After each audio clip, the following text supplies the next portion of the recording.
Selamat malam, Kak. Halo, selamat Gimana malam. kabarnya, Kak? Baik? Sehat, baik, terima Eee, kasih. Kalian bagaimana? Baik, Kak.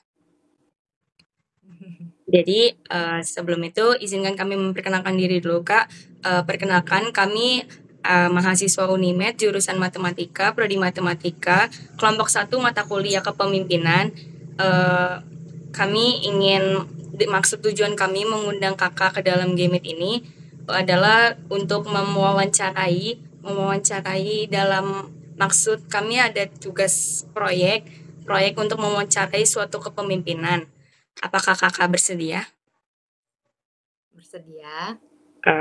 Oke, sebelum itu Kakak bisa tolong memperkenalkan diri Kakak terlebih dahulu? Baik. Selamat malam semuanya, salam kenal. Saya Sama. Dosmaria AR Primamora M. Sekarang bekerja di PT Bank Mandiri Persero Tbk sebagai Brand Sales Manager. Saat ini saya tinggal di Jakarta karena memang pekerjaannya berlokasi di Jakarta Utara, tepatnya di cabang Jakarta Kelapa Gading Boulevard. Gitu. Eee, oke, kita mulai ke pertanyaannya ya, Kak. Kakak sebagai pemimpin itu sudah menjabat berapa lama? Sejak tahun 2014, berarti udah jalan hampir 10 tahun ya? 10, kurang Iya, lebih mau 10 jalan tahun. 10 tahun. Eee Ya. Menjadi seorang pemimpin ini Kakak pasti punya visi dan misi kan? Visi Betul. dan misi Kakak itu udah menjadi seorang pemimpin itu apa sih, Kak? Visinya adalah mencapai target yang ditetapkan oleh manajemen dan juga untuk menciptakan leader-leader selanjutnya gitu. Nah, misinya itu bagaimana kita menjalankannya? Ya kita berusaha supaya setiap downline-nya kita itu berpikir sebagai seorang pemimpin. Jadi pola pikir, kebiasaannya, cara bertindaknya, nanti itu akan menjadi sebuah habit, menjadi sebuah pattern yang akan membawa dia menjadi seorang pemimpin kelak. Jika kita sudah bekerja dengan para downline yang sudah berpikir sebagai seorang leader, sebagai seorang pemimpin, nanti kita untuk mencapai targetnya juga akan lebih mudah jalannya, gitu. Yang Kak, saya juga mau nanya nih, untuk Kakak yang bekerja ini kan pasti ada suatu tantangan mungkin yang dialami Kakak sebagai seorang manajer. Itu bagaimana cara Kakak menyelesaikan suatu tantangan tersebut? Ya, jadi kalau selama kita bekerja itu tantangannya ada yang dari eksternal, ada yang dari internal.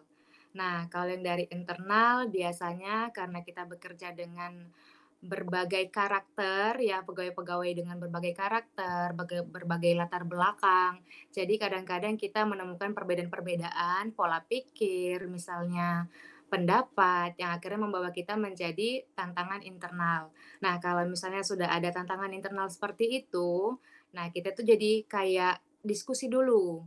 Apa yang menjadi masalahnya? Apa yang menjadi tantangannya? Kalau memang karena masalah internalnya, berarti kita bisa diskusikan sendiri internal, kita cari jalan keluarnya, nanti setelah itu kita hadapi tantangannya bersama-sama. Tapi kalau masalahnya dari eksternal, misalnya kayak kita kan ini bekerjanya di bidang sales, misalnya kita ada tantangan persaingan produk gitu kan. Nah, atau persaingan dari bank lain. Nah, dalam segi suku bunga atau apapun itu, ya kita usahakan supaya produk kita mendapatkan rating yang lebih baik dari customer kita.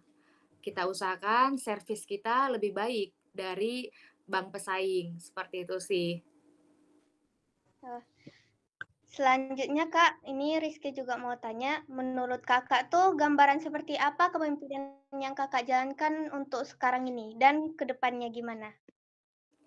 Nah, kalau kita sekarang kan sudah bekerja dengan gen yang milenial, bahkan Gen Z ya. Dan sekarang pola pikirnya itu memang harus berpikir untuk kepemimpinan yang transformasional.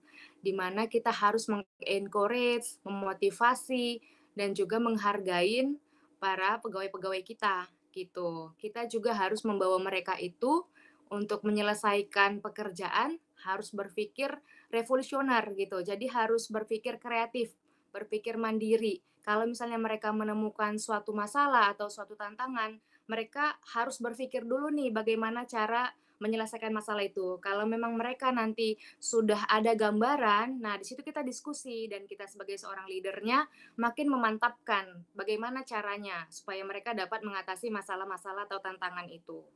Gitu. Apalagi sekarang kita tuh nggak bisa bekerja dengan cara yang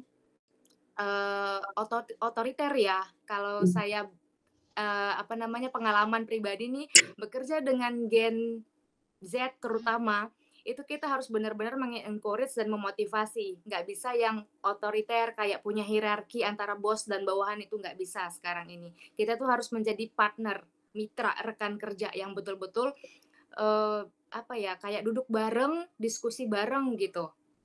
Bukan yang bosi lah kalau bahasanya zaman dulu tuh bosi gitu ya. Gitu. Terima kasih. Untuk selanjutnya, bagaimana Kakak membangun dan menjaga hubungan kerja dengan anggota atau partner Kakak? Baik, kalau untuk menjaga hubungan kita, ya kita coba ciptakan lingkungan kerja yang kondusif ya.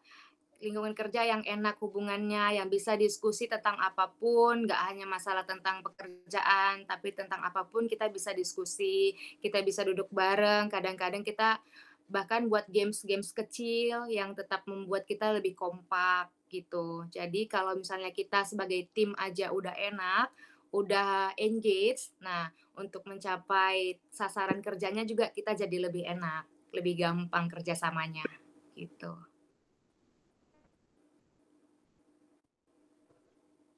Terima kasih, Kak. Iya, sama-sama. Untuk pertanyaan selanjutnya, Kak, bagaimana cara Kakak memotivasi anggota Kakak? Nah, kalau untuk memotivasi nih, saya menanamkan kamu kerjanya di mana? Misalnya, berarti kita ini kerja di Bank Mandiri. Kita tuh harus bangga menjadi seorang mandirian. Kalau kita sebutan pegawai Bank Mandiri itu mandirian. Kita harus bangga menjadi seorang mandirian. Kenapa? Gitu. Kita buka dulu pola pikirnya. Misalnya, kita bekerja di bidang sales. Kita jangan berpikir bahwa seorang sales itu pekerjaannya hanya membantu orang, bukan, hanya menawarkan produk. Jangan seperti itu pikiran untuk seorang sales, tapi kita ini bekerja sebagai seorang sales yang bisa menawarkan produk dan juga fasilitas perbankan. Misalnya gini, cara berpikirnya. Kita tuh menawarkan, mungkin kalian belum familiar dengan istilahnya kredit KUM dan KUR. Kalau KUR itu adalah kredit usaha rakyat. Nah, kita itu menawarkan produk kredit usaha rakyat, di mana yang dapat memanfaatkan fasilitas kredit usaha rakyat ini adalah memang pedagang-pedagang kecil menengah. Nah, kita ubah cara pikirnya bahwa kita membantu pedagang-pedagang kecil ini untuk mendapatkan modal sehingga nanti mereka usahanya bisa lebih besar, bisa lebih berkembang. Dan kita berperan di situ. Kita membawa mereka menjadi lebih maju gitu. Jadi istilahnya sebagai seorang sales, kita nggak hanya jual produk, tapi kita membantu mereka loh untuk supaya usaha mereka lebih besar. Kalau usaha mereka tumbuh lebih besar, berarti kehidupan ekonomi mereka lebih maju. Dengan kehidupan ekonominya lebih maju, anak-anaknya bisa sekolah. Jadi nanti siklusnya itu jadi lebih baik gitu. Dan kita juga harus berbangga karena kalau misalnya kita memperkenalkan produk perbankan ke masyarakat, berarti kita sudah membantu pemerintah untuk membuat masyarakat ini melek dengan teknologi. Apalagi sekarang perbankan itu kan udah teknologi base ya gitu. Jadi dengan melek teknologi, melek produk-produk perbankan, berarti masyarakat Indonesia itu nanti akan lebih maju, apalagi kalau sudah mengenal produk-produk untuk investasi, untuk menabung gitu. Jadi kita juga membawa masyarakatnya yang akan lebih baik nanti ke depan hidupnya gitu. Jadi cara berpikirnya itu yang dirubah. Antar anggota kelompok Kakak? Nah, itu tadi ya. Kadang kita memang ada berbeda pendapat. Jadi akhirnya akan ada konflik. Nah, kalau memang berbeda pendapat itu bagus. Malah kita senang kalau ada perbedaan pendapat. Berarti kita itu bisa mendapatkan gambaran yang berbeda-beda nih. Nah, mungkin di satu orang tidak terfikir akan hal itu, tetapi di orang yang lain terpikir akan hal itu. Jadi kita bisa menutupi kelemahan-kelemahan yang mungkin muncul gitu. Nah, tapi kalau memang konflik ini semakin melebar, kita usahakan supaya diskusi ini mengerucut lagi nih sebenarnya intinya mau kita bicarakan itu apa. Jangan sampai nanti gara-gara berbeda pendapat masalah pribadi gitu. Jadi kita harus menanamkan sikap profesional. Di saat memang kita bekerja, ya kita memang harus profesional, tidak membawa urusan pribadi gitu. Kalau memang ada urusan pribadi, kita bicarakan di luar ini. Misalnya kita nongkrong bareng, kita ngopi bareng, makan bareng gitu. Sambil ngobrol-ngobrol santai. Jadi nanti konfliknya bisa selesai gitu. Pokoknya harus profesional di saat bekerja, ya bawa keprofesionalisme kita, tapi di saat di luar ya kita teman gitu. Baik Kak, terus kalau ada anggota kelompok yang nggak satu pendapat, terus dia nggak profesional gitu, bagaimana cara Kakak mengatasinya? Nah, biasanya kalau udah ada yang seperti itu, saya panggil secara pribadi. Kita diskusi dulu antara saya sebagai leadernya dengan dia. Nah, setelah mendapatkan sebenarnya apa yang dia mau sampaikan di forum yang tidak diterima oleh forum, nah di situ kita sebagai seorang leader memberikan pengertian. Setelah nanti dia sudah merasa lebih reda emosinya, baru kita bawa lagi ke grup, kita pertemukan lagi dengan tim gitu. Jadi jangan dibahas di depan umum. Kalau menurut saya lebih baik kita bicara personal dulu, baru nanti kita bicarakan lagi, bawa lagi ke forum gitu.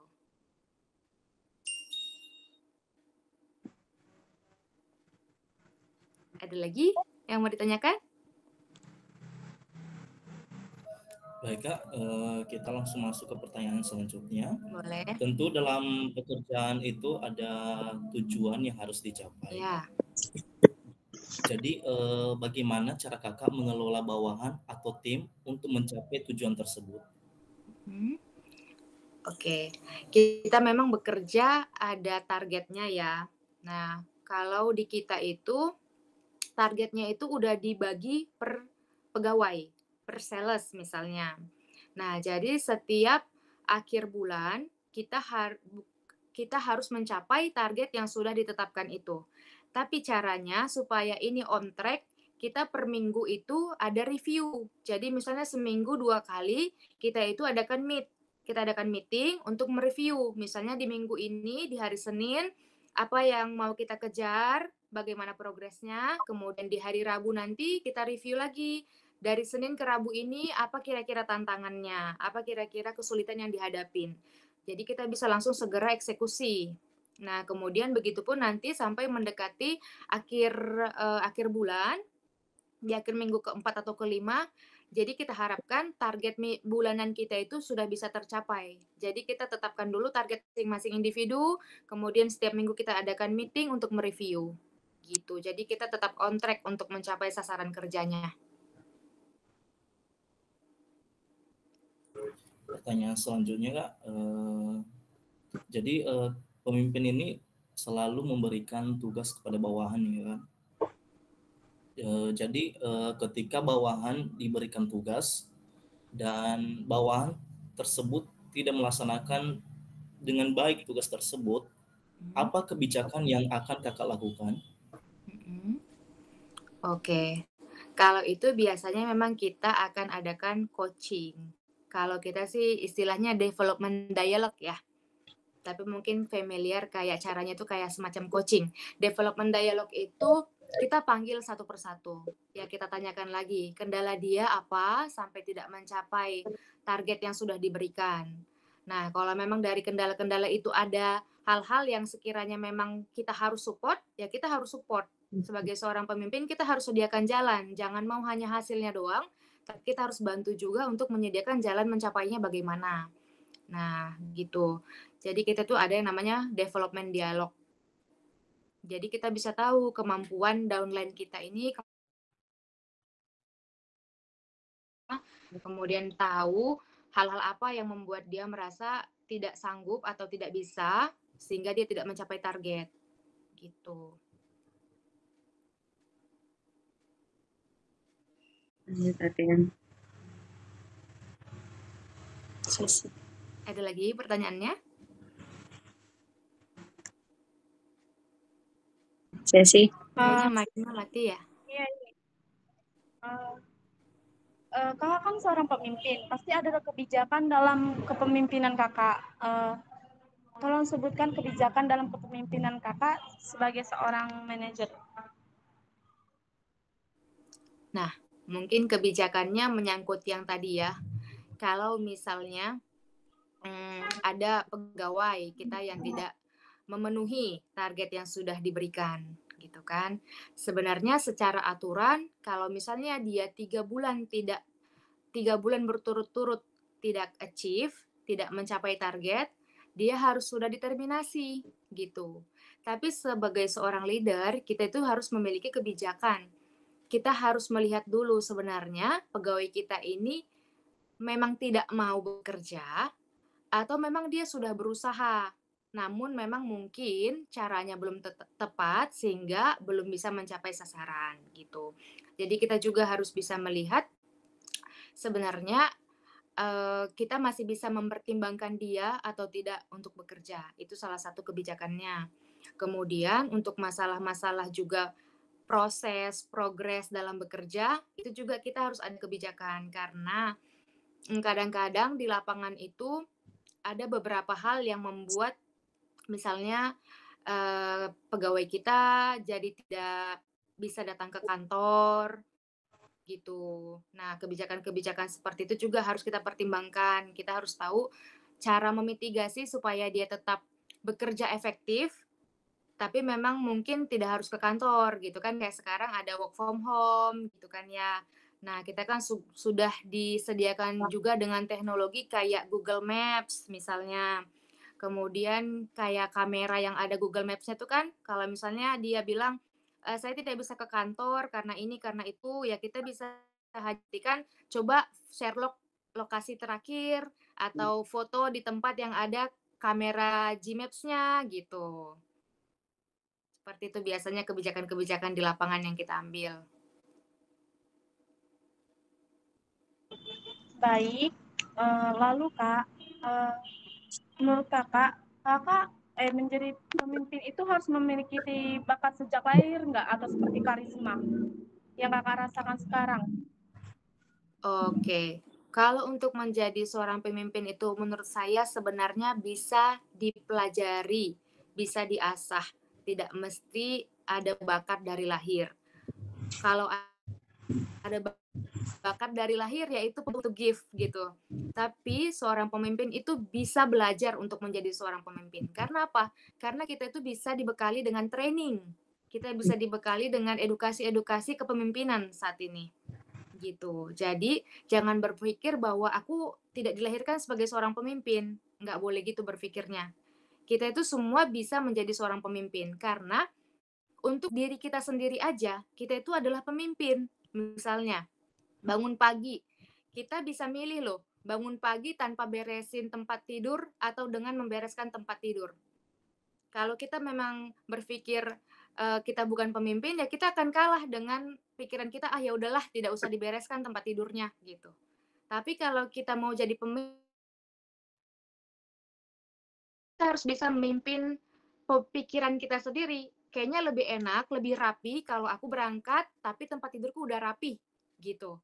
Jadi bagi diri kita sendiri pun kita itu sebenarnya pemimpin. Jadi menciptakan kita sebagai seorang yang disiplin gitu.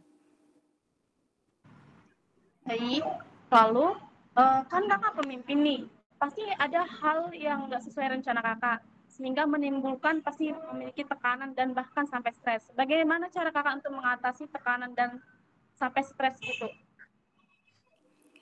Kalau dibilang tekanan stres di setiap bidang pekerjaan pasti ada ya, apapun jenis usahanya pasti ada, apapun pekerjaannya pasti ada. Tapi bagaimana cara kita mengelola stres itu yang paling penting. Nah, kalau saya pribadi biasanya cara mengelola stresnya itu saya dengan berolahraga. Jadi misalnya seminggu saya usahakan 2-3 kali dalam seminggu saya olahraga. Cari aja kesenangan apa yang membuat kita merasa enjoy dan happy. Misalnya kalau saya sukanya Zumba. Jadi seminggu itu saya bisa 2-3 kali Zumba. Karena di Zumba itu rasanya pasti happy, plong, dan juga bermanfaat ya buat kesehatan. Jadi bisa melepas stres, tapi juga bermanfaat buat kesehatan gitu. Saya juga sering kadang setiap weekend sempatkan waktu buat baca novel, karena saya suka baca novel gitu. Jadi selain bertemu dengan keluarga pastinya, bertemu dengan teman-teman, ya aktivitas-aktivitas seperti itu juga bisa dijadikan sebagai jalan buat melepaskan stres gitu. Baik. Lalu Kak, Kakak ini kan pemimpin, pasti ada planning-planningnya dong untuk kedepannya. Apa rencana Kakak sebagai pemimpin untuk kedepannya? Untuk sebagai pemimpin pasti punya visi lah ya, kayak yang tadi sudah kita sampaikan. Bagi saya pribadi saat ini, saya memiliki visi untuk diri sendiri untuk mencapai jenjang karir yang lebih tinggi lagi.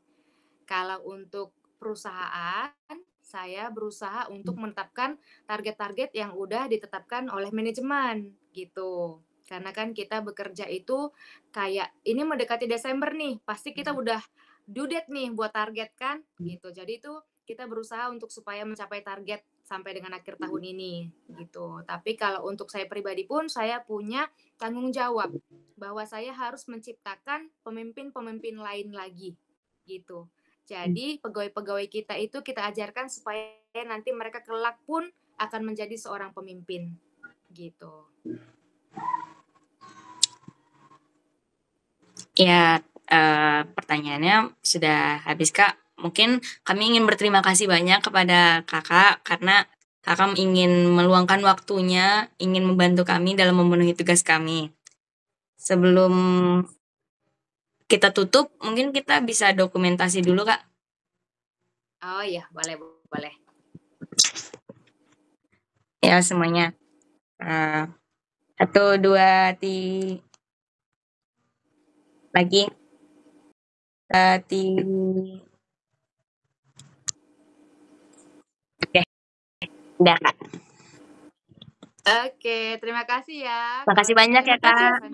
Kurang jelas, mohon maaf ya. Sukses terus, semangat. Ya Kak, makasih ya Kak. Semoga Kakak juga sehat. Makasih Kak.